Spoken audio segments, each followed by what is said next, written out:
Okay, on the back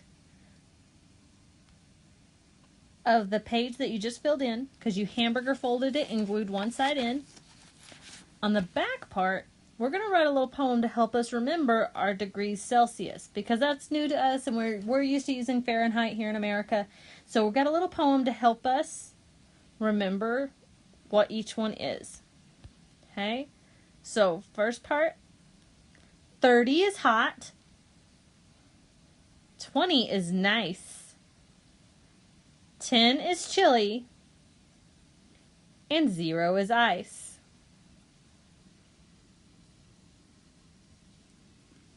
So if you think about 30 degrees being hot, 30 degrees Celsius is around 86 degrees Fahrenheit.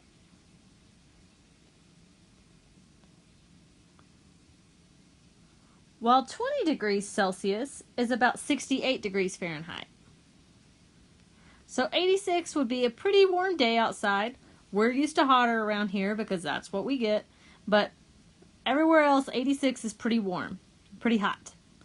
Okay? 68 degrees Fahrenheit is nice when it's nice outside. 72 is about what we keep room temperature at. So our air conditioners are usually set at about 72 degrees Fahrenheit. So this is really close to what we have our temperature set at.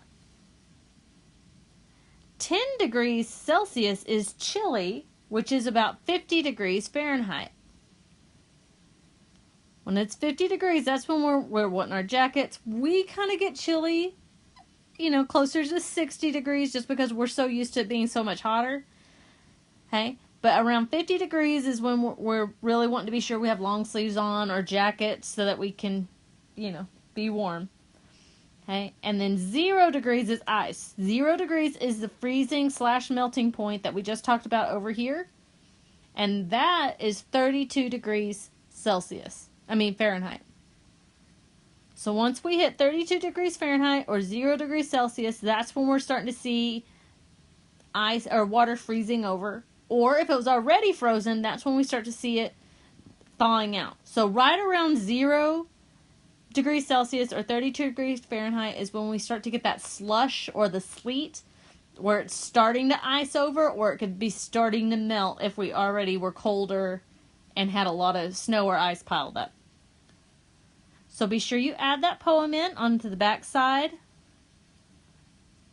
of your change of state chart. And that's our lesson for today, guys.